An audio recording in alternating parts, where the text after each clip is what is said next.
मेरा नाम सोनिया उर्फ कलूटी मास्टरनी है। मैं अपने बाबा दयाराम और अपनी माँ सविता की पहली औलाद थी, पहली बेटी, और वो भी इतनी मामूली शक्ल की कि जो कोई भी मुझ पर एक नज़र डालता तो दूसरी बार डालना पसंद ना करता।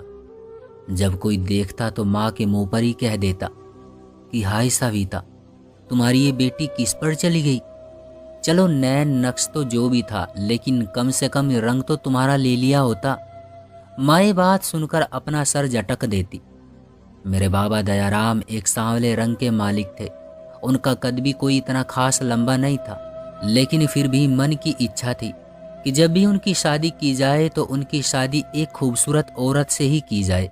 इसलिए उनके लिए मेरे बाबा की माँ और बहनों ने खूब रिश्ते देखे। भगवान ने उनकी प्रार्थना स्वीकार कर ली और उन्होंने मेरे बाबा के लिए एक ऐसी लड़की ढूंढ ली जो वाकई देखने में चांद का टुकड़ा थी।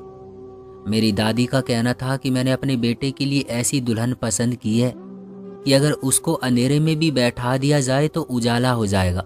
बाबा अपनी खूबसूरत पत्नी को देखकर खुश होते और माँ अपनी खूबसूरती का इतना रौब डालती कि बाबा उनके सामने हमेशा दबकर रहते थे और उनकी हर बात मान जाते। माँ मेरी तरफ कम ही ध्यान देती, कभी कभार थोड़ी देर के लिए पकड़ लेती, फिर दादी को पकड़ा देती। दादी जब तक जिंदा रही उन्होंने ही मुझे पाला।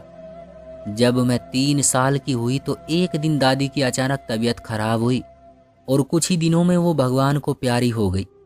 दादी के जाने का किसी पर फर्क पड़ा हो या ना पड़ा हो, लेकिन मेरी जिंदगी पर बहुत फर्क पड़ा था। मेरा ध्यान रखने वाला कोई भी नहीं था। मैं सारा दिन रोती रहती। कभी बाबा मुझे रोते हुए देखते तो फीडर में दूध डालकर मुझे दे देते। ज़्यादा से ज़्यादा माँ ये करती कि कचौरी बनाकर मेरे आगे किसी बर्तन में डाल देती। कभी उन्होंने इतना भी ना किया कि वो मुझे अपने हाथों से खिला सके। इसी तरह वक्त गुजरता रहा और मैं 5 साल की हो गई। बाबा ने मेरा मोहल्ले के एक स्कूल में एडमिशन करवा दिया और माँ ने मेरा स्कूल में एडमिशन करवाने के मामले में कोई ध्यान न दिया। इसी बीच माँ को एक बार फिर खुशखबरी मिली। इस बार माँ के यहाँ दूसरी बेटी पैदा हुई जो मुझसे बिल्कुल उलट थी। माँ बाबा अपनी दूसरी बेटी को देखकर बहुत ही खुश हुए। बाबा बहुत चाव से उसे गोद में उठाकर मोहल्ले में ले जाते तो मोहल्ले वाले कहते कि तुम्हारी बेटी तो कोई अंग्रेजनी ही लगती है। बाबा घर आकर माँ को ये बात बताते तो माँ बहुत ही खुश होती। जब मैं ये सब अपनी आंखों से देखती तो मैं सोचती कि माँ बाबा ने मुझसे ऐसे प्यार क्यों नहीं किया। इसी तरह 2 साल के बाद माँ के यहाँ एक बेटा पैदा हुआ। माँ बाबा तो अब खुशी से फूले नहीं समा रहे थे, क्योंकि वो दूसरी बहन से भी ज़्यादा खूबसूरत था और माँ को दोनों बच्चों को एक साथ संभालने में मुश्किल हो रही थी। तो वो मुझे ही कह देती कि सोनिया, अपने भाई का फीडर बना दो। मैं अपने छोटे छोटे हाथों से फीडर में दूध डालकर अच्छी तरह हिलाकर माँ को पकड़ा देती। इस तरह छोटे छोटे कई काम मुझे कहना शुरू हो गई जो मैं खामोशी से कर देती थी। इसी तरह वक्त गुजरता गया और आहिस्ता आहिस्ता मुझ पर मेरे छोटे बहन भाइयों के कई कामों की जिम्मेदारी पड़ना शुरू हो गई थी। और अब तो माँ ने कई बार ये कह दिया कि अपने छोटे बहन भाइयों के कपड़े भी धो दो। मैं अपने छोटे छोटे हाथों से अपने छोटे बहन भाइयों के कपड़े भी धोकर तार पर फैला देती। और ये सब कुछ मैं इसलिए करती थी ताकि माँ का रवैया मुझसे ठीक हो सके। लेकिन माँ तो तारीफ के 2 बोल भी मेरे लिए नहीं बोलती थी और ये चीज़ मुझे बहुत ही तकलीफ देती थी और उसका शिकवा मैं सिर्फ अपने ऊपर वाले से ही कर सकती थी। इसी तरह मैं 8वीं क्लास में आ गई। मेरी क्लास की लड़कियां बहुत ही चंचल थी। हर वक्त वो हंसती मुस्कुराती और हंसी मजाक करती रहती और मैं उन्हें मुस्कुराता देखती तो मेरा दिल भी उन्हीं की तरह हंसने और मुस्कुराने को चाहता। और स्कूल में जब भी कोई फंक्शन होता तो वो अच्छे अच्छे कपड़े पहनकर आती। उनके जूते भी बहुत ही अच्छे होते। मेरा दिल भी करता कि मैं उनकी तरह अच्छे अच्छे कपड़े और हील वाले जूते पहनूं, लेकिन मैं अपनी ख्वाहिश का इजहार नहीं कर सकती थी। एक बार माँ गर्मियों के कपड़ों की शॉपिंग बाजार से करके आई तो उन्होंने कपड़े चारपाई पर फैलाए हुए थे। उनमें से खिलते हुए रंगों के कपड़े मुझे बहुत ही अच्छे लगे, वो मैंने उठा लिए। तो माँ ने मुझे देखा और कहने लगी कि तुम्हारे ये कपड़े नहीं हैं। उन्होंने शॉपर में से हल्के रंग के कपड़े निकालकर मेरे हाथ पर रखे और कहने लगी कि ये तेज रंग के कपड़े तुम्हारे सांवले रंग पर नहीं जचेंगे। मैं तुम्हारे लिए हल्के रंग के कपड़े लेकर आई हूँ। जब माँ की बात मेरे कानों में पड़ी तो मेरा दिल बहुत ही दुखी हुआ। मैंने वो कपड़े वहीं चारपाई पर रखे और कमरे में चली गई। उस दिन मैं कमरे में चारपाई पर औंधे मुंह लेटकर बहुत रोई। उस दिन से मैंने अपनी किताबों को ही अपना सहारा समझ लिया था। मैं घर के काम में अपनी माँ की मदद करवाने के बाद अपनी पढ़ाई में ही बिजी रहने लगी थी। घर में मेरे छोटे बहन भाई मुझे कलूटी मास्टरनी ही कहकर बुलाते। बच्चों की देखा देखी माँ और बाबा ने भी मुझे कलूटी मास्टरनी कहना शुरू कर दिया। इस तरह वक्त गुजरता गया और मैंने मैट्रिक के एग्ज़ाम दिए। मेरे मैट्रिक में बहुत ही अच्छे नंबर आए और जब मोहल्ले वालों ने मेरे नंबर देखे तो उन्होंने बाबा से कहा कि तुम अपनी बेटी का अच्छे कॉलेज में एडमिशन करवाओ। बाबा ने लोगों का मुंह बंद करवाने के लिए मेरा कॉलेज में एडमिशन करवा दिया और मैं कॉलेज में दिल लगाकर पढ़ने लगी। लेकिन जब मैं कॉलेज जाने लगती तो माँ मुझे काम कह देती और उसका नतीजा ये निकलता कि मुझे कॉलेज पहुँचने में देर हो जाती।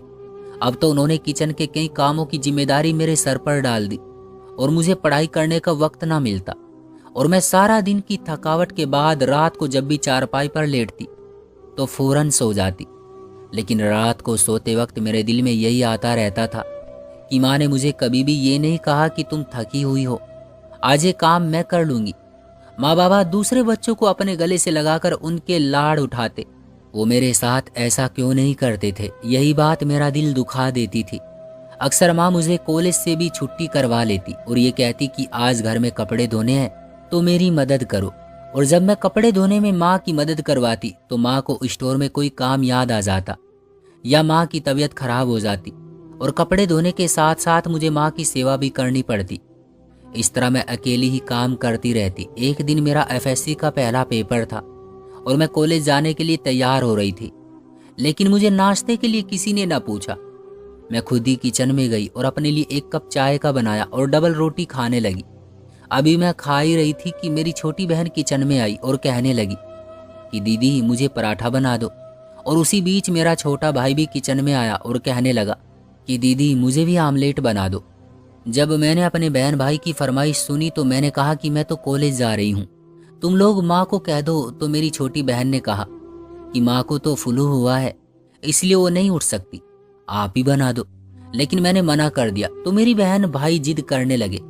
इतनी देर में मुझे बाहर गाड़ी के हॉर्न की आवाज़ सुनाई दी तो मैं अपने बहन भाई को नज़रअंदाज करती हुई घर से बाहर चली गई। उस दिन मैंने किसी की बात न मानी। उस दिन मेरा पेपर बहुत ही अच्छा हुआ था। जब मैं घर आई तो मुझे अपने बहन भाई और माँ का मूड खराब लगा। माँ ने मुझे कहा कि जब तुम्हारे छोटे बहन भाई तुमसे फरमाइश कर रहे थे तो तुमने उनकी फरमाइश को पूरा क्यों नहीं किया। खुद तो खाकर चली गई लेकिन छोटे बहन भाई को भूखा क्यों रखा। मैंने माँ को अपनी सफाई पेश करने की कोशिश की लेकिन माँ ने मेरी बात न सुनी। माँ को मेरे खाने की कोई परवाह नहीं थी और बस दूसरे बच्चों का ख्याल था। तकरीबन 1 घंटे के बाद जब मैं कमरे से निकली तो किचन में किसी की आवाज़ आ रही थी और किचन में मेरी बुआ जी खड़ी थी। मैंने अपनी बुआ जी को देखा तो बहुत खुश हुई। वो मुझे प्यार से मिली और कहने लगी कि तुम तो पहले से काफ़ी बड़ी हो चुकी हो। वो हमारे शहर से काफ़ी दूर रहती थी इसलिए उनका साल में हमारे घर सिर्फ एक ही चक्कर लगता था। वो मुझसे पूछने लगी कि तुम कौन सी क्लास में पढ़ती हो। जब मैंने बताया तो उन्होंने कहा कि जितने दिन मैं यहाँ रहूँगी तुम अपनी पढ़ाई की तरफ ध्यान दो, बल्कि घर के काम मैं संभाल लूँगी। इस तरह जितने दिन वो इधर रही मैं अपनी पढ़ाई में बिजी रही और मैंने किसी काम को भी हाथ ना लगाया। एफएससी में मेरे नंबर अच्छे आए थे लेकिन इतने अच्छे भी नहीं थे कि मैं मेडिकल में एडमिशन ले सकती, इसलिए मैंने बीएससी में एडमिशन ले लिया। अब मैं समझदार हो चुकी थी लेकिन माँ ने मुझे बाजार की कभी शक्ल ना दिखाई थी। जो भी मेरी ज़रूरत की चीज़ होती माँ बाजार से खुद लाकर दे देती। अब तक मैंने माँ की पसंद के ही कपड़े पहने थे। हालांकि मेरे छोटे बहन भाई माँ बाबा को अपनी पसंद की चीज़ बताते थे तो उनकी पसंद के मुताबिक शॉपिंग होती थी, लेकिन मेरे मामले में माँ खुद ही सब कुछ करती थी लेकिन मैं उनसे कुछ ना कहती थी। इसी तरह एक दिन मैं पढ़ रही थी कि मुझे प्यास महसूस हुई और मैं पानी पीने के लिए किचन में जाने लगी कि मुझे माँ बाबा के कमरे से बातों की आवाज़ आ रही थी।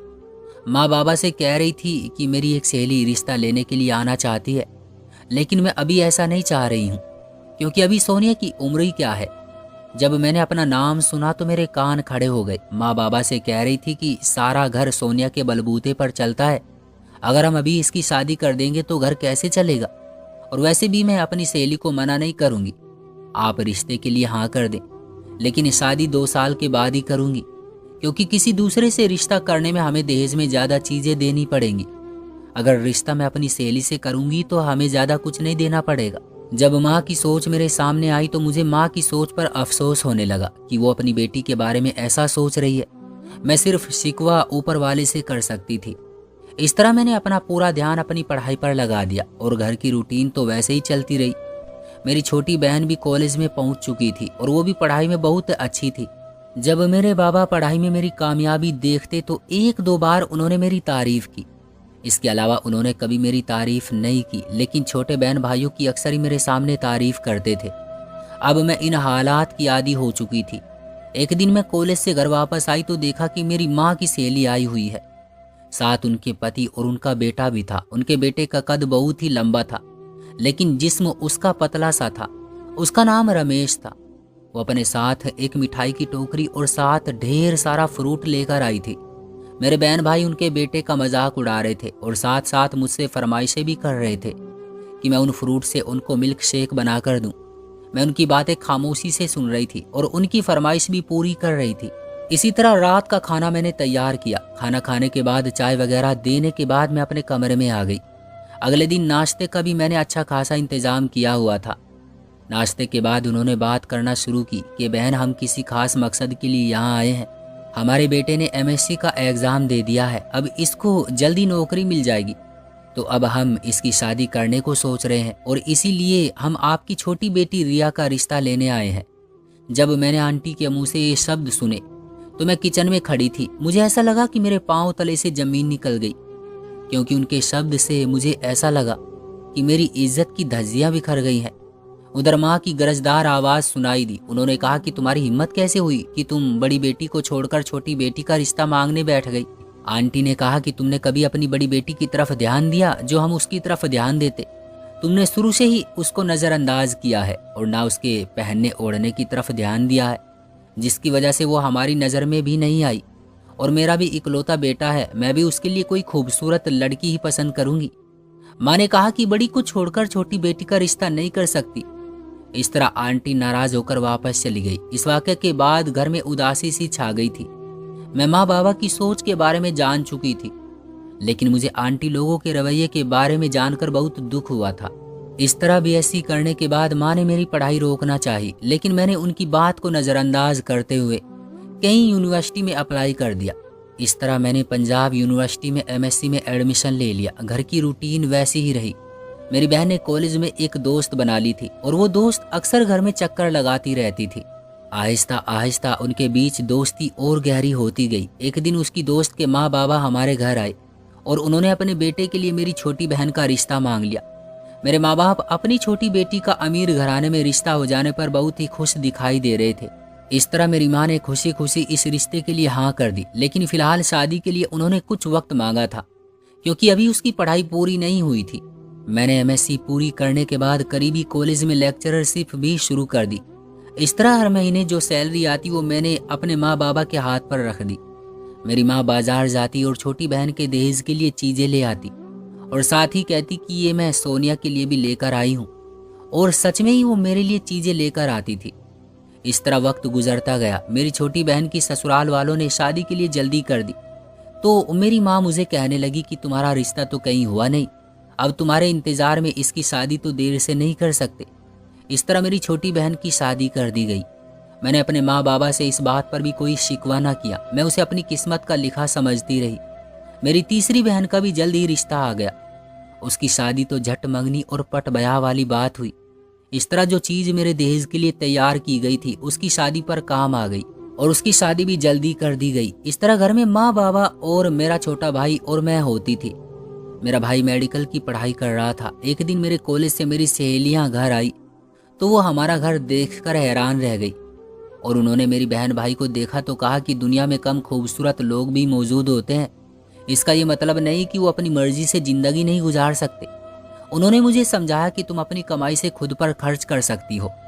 उस दिन मैंने नए तेज़ रंग के कपड़े और जूते खरीदे। जब मैं घर वापस आई तो माँ बाबा आंगन में बैठे हुए थे। उन्होंने मुझे कहा कि इस महीने पैसे क्यों नहीं दिए, तो मैंने कहा कि मैं बाजार गई थी, मैंने अपने लिए शॉपिंग की है, इसमें से कुछ पैसे बच गए हैं तो मैं दे देती हूँ। माँ मुझे गुस्से से कहने लगी, मुझे लड़कियों का इस तरह खुलेआम बाजार में घूमना पसंद नहीं है।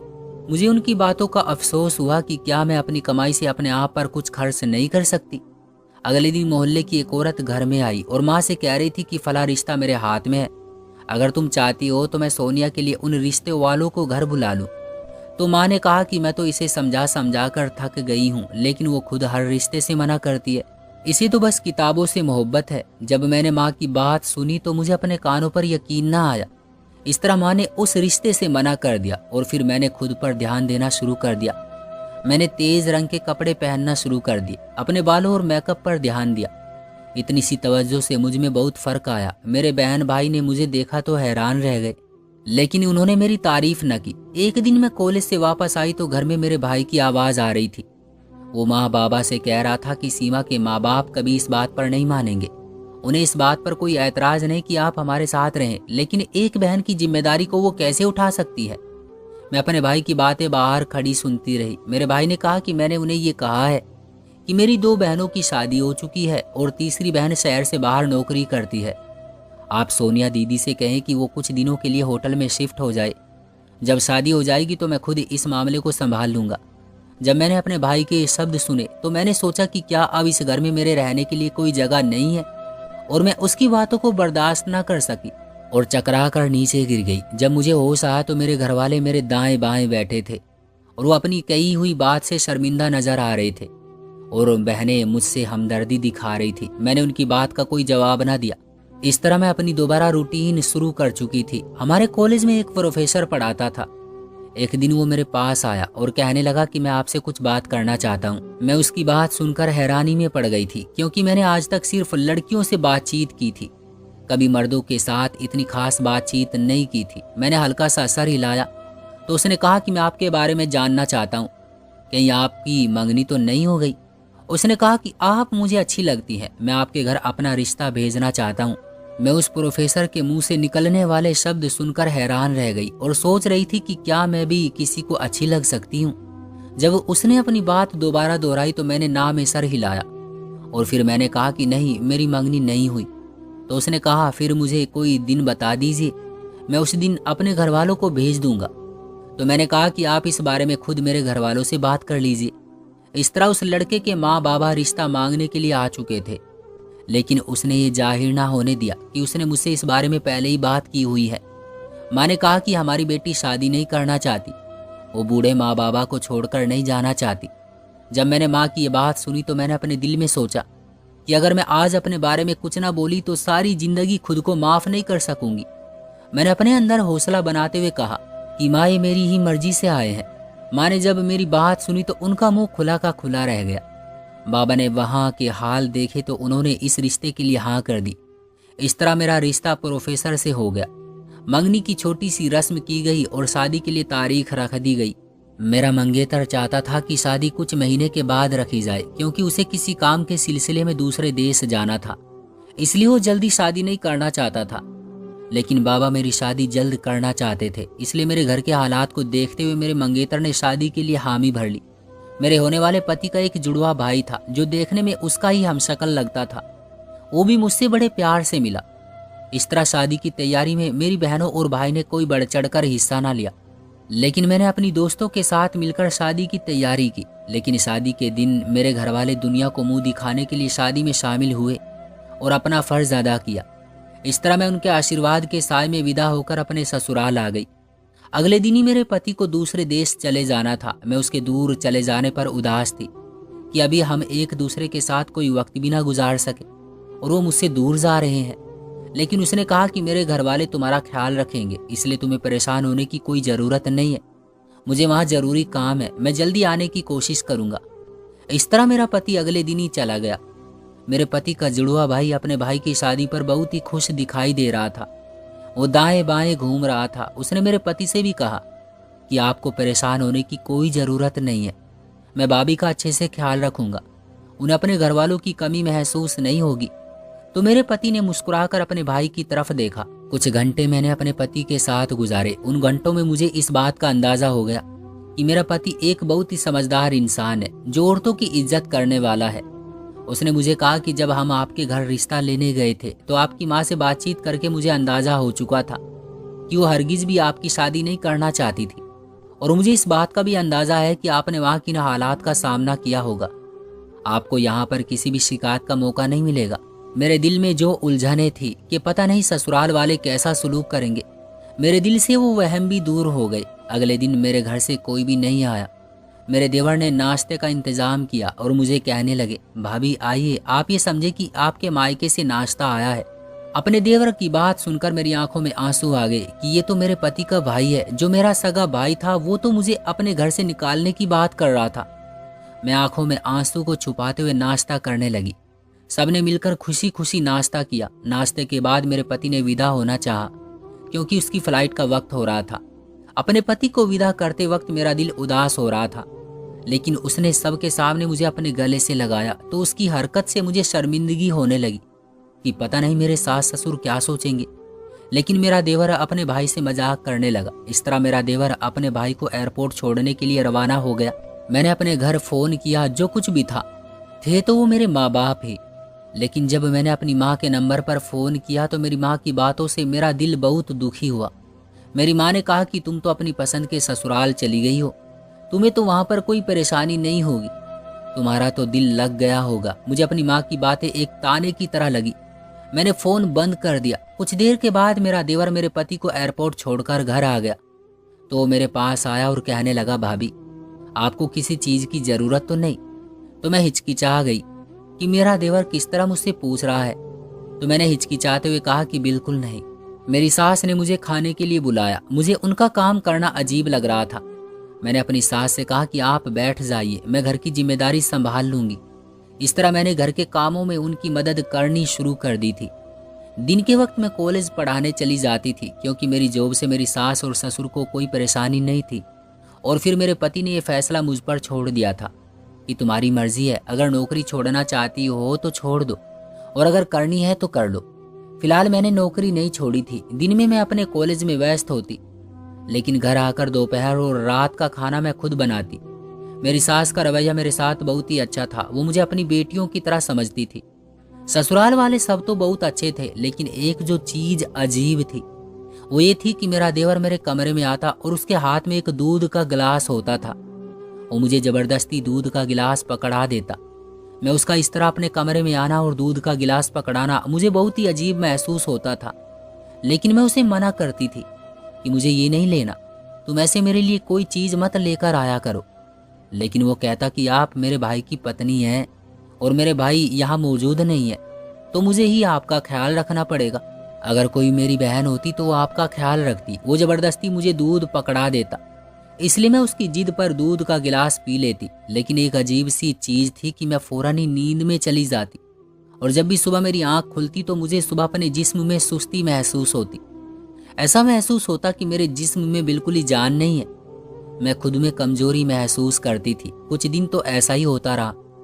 एक दिन मुझे शक हुआ कि कहीं वो दूध में कोई चीज़ तो नहीं मिला रहा। एक दिन मैंने उससे दूध का गिलास ले लिया और उसे कहा कि तुम मुझे बाजार से सौदा ला दो। उसने कहा कि आप ये दूध जरूर पीना। तो मैंने कहा कि मैं पी लूँगी। इस तरह वो सौदा लेने बाजार चला गया तो मैंने वो दूध का गिलास फेंक दिया और सोने के लिए लेट गई। लेकिन मैं जाग रही थी, आंखें मैंने बंद की हुई थी कि तभी मेरा देवर कमरे में आया और वो मुझे सोता हुआ देखकर दोबारा से वापस चला गया। कुछ देर के बाद वो दोबारा से मेरे कमरे में आया। वो मेरे बेड के करीब खड़ा रहा और मेरी तरफ ध्यान से देखता रहा। मेरा दिल उसकी हरकत से घबरा रहा था। उसने मेरी तरफ हाथ बढ़ाया तो मेरे पांव तले से जमीन निकल गई कि ये क्या कर रहा है। अचानक ही मैंने आंखें खोली। जब उसने मुझे ऐसे आंखें खोलते हुए देखा तो एकदम से वो हड़बड़ाकर पीछे हो गया और मैं एकदम से अपने बेड के कोने में चली गई और उसे कहने लगी कि तुम मेरे कमरे में क्या कर रहे हो और ये क्या हरकत कर रहे हो। तो उसने कहा कि आपको परेशान होने की ज़रूरत नहीं है। मैंने कहा कि तुम रोज़ाना दूध में क्या चीज़ मिलाकर देते हो जिसकी वजह से मैं नींद में चली जाती हूँ। तो उसने एकदम से दाएं बाएं देखना शुरू कर दिया और मुझे कहने लगा कि भगवान के लिए शोर ना करें, नहीं तो मेरे माँ बाबा कमरे से बाहर आ जाएंगे।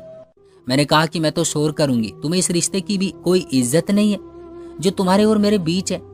मैं इस रिश्ते में तुम्हारी भाभी लगती हूँ और तुम मेरे साथ क्या करने जा रहे थे।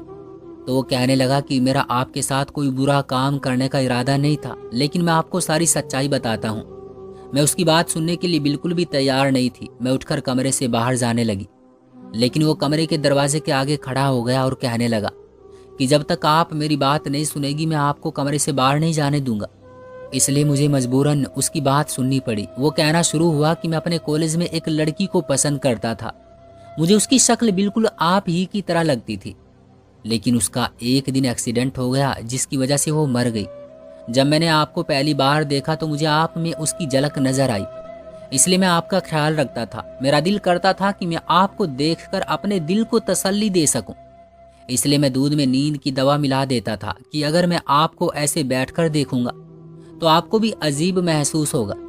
इसलिए कुछ देर के लिए मैं रात को आपके कमरे में आ जाता और आपको देखकर मेरे दिल को सुकून और तसल्ली हो जाती। इसके अलावा मेरा कोई भी इरादा नहीं था। मैंने उसकी बात सुनी तो मुझे उसके साथ हमदर्दी भी महसूस हुई और मैंने कहा कि अगर तुम मुझसे अपने दिल की बात कर लेते तो मैं तुम्हें कुछ भी ना कहती, लेकिन ये हरकत करके तुमने गलती की है और वैसे भी हमारा एक इज्जत का रिश्ता है। आइंदा से तुम इस तरह की कोई हरकत नहीं करोगे। और इस तरह मेरे देवर ने मुझसे अपने किए हुए काम की माफ़ी मांगी और मैंने भी उसको माफ़ कर दिया, लेकिन उसका ये राज मैंने अपने दिल में रखा। कुछ दिनों के बाद मेरा पति भी परदेश से वापस आ गया और उसने कहा कि मेरा दूसरे देश में नौकरी करने का इंतज़ाम हो गया है, तो मैं तुम्हें भी अपने साथ ले जाना चाहता हूँ। तुम ये नौकरी छोड़ दो। इस तरह मैं अपने पति के साथ उनके साथ जाने की तैयारी करने लगी। जब से मेरी शादी हुई थी मैं अपने माँ बाप से मिलने नहीं गई थी, ना ही उस घर से कोई आया था। इसलिए मैं अपने पति के साथ जाने से पहले एक बार अपने माँ बाबा से मिलने गई। जब मैं उनके घर गई तो मैंने देखा कि मेरी माँ काफ़ी कमज़ोर और बीमार लग रही थी। बाबा भी चुप चुप थे, तो मैंने उनसे उनकी हालत के बारे में पूछा तो माँ कहने लगी कि बेटा, हम तुम्हारे साथ जो कुछ कर चुके हैं हमें उस पर बहुत शर्मिंदगी है। हमने अपने घर की ज़रूरत को देखते हुए तुम्हारी शादी ना करने का फैसला किया था। जब कोई भी तुम्हारा रिश्ता लेकर आता तो हम यही कह देते कि लड़की इस रिश्ते के लिए तैयार नहीं है। इस चीज़ की हमें ये सज़ा मिली कि मेरा बेटा शादी करके हमें छोड़कर चला गया है। अब हम दोनों बूढ़े पति पत्नी घर में रहते हैं, हमारा ख्याल रखने वाला कोई नहीं है। मैंने जब अपने माँ बाबा की बात सुनी तो मुझे बहुत अफसोस हुआ और मैंने उन्हें कहा कि आपको परेशान होने की ज़रूरत नहीं है, आपकी बेटी अभी मौजूद है। अगर आपको किसी भी चीज़ की ज़रूरत हो तो मैं आपकी मदद कर दिया करूँगी। इस तरह मैं अपने पति के साथ चली गई, लेकिन मैं हर महीने अपने बाबा को वहाँ से पैसे भेजती ताकि उनकी ज़रूरतों में कोई कमी ना आए। अब मैं अपने पति के साथ एक हंसी खुशी ज़िंदगी गुजार रही हूँ, लेकिन हर साल मैं और मेरा पति हिंदुस्तान का एक चक्कर ज़रूर लगाते हैं। ऊपर वाले ने मुझे एक बेटा भी दे दिया। जब मैं अपने बेटे को लेकर अपने माँ बाप के घर गई तो मेरी बहनों ने जब मुझे देखा तो वो मुझे देखकर हैरान रह गई, क्योंकि मैं पहले से ज़्यादा सेहतमंद और खूबसूरत हो गई थी। बाहर के देश में रहने से और वहाँ की हवा से मेरे ऊपर काफ़ी फ़र्क पड़ा था। मेरी बहनें मुझे देखकर कह रही थी कि तुम तो पहचानी ही नहीं जा रही हो, और मुझे उनके बोलने में तानों की बू आ रही थी कि वो जलन की आग में जल रही हैं। लेकिन मैं आज भी ऊपर वाले का धन्यवाद करती हूँ कि मैंने अपने किसी भी जुल्म का शिकवा किसी से नहीं किया, बल्कि ऊपर वाले से ही किया, और ऊपर वाले ने मुझे इतना अच्छा इनाम दिया कि मैं उसका जितना भी धन्यवाद करूँ वो कम है। दोस्तों, आपका क्या कहना है इस कहानी के बारे में? कमेंट बॉक्स में हमें ज़रूर बताइएगा। वीडियो को लाइक और चैनल को सब्सक्राइब कर लीजिएगा ताकि आने वाली वीडियो आपको तुरंत मिले। मुझे दीजिए अगली वीडियो तक इजाज़त, तब तक के लिए धन्यवाद।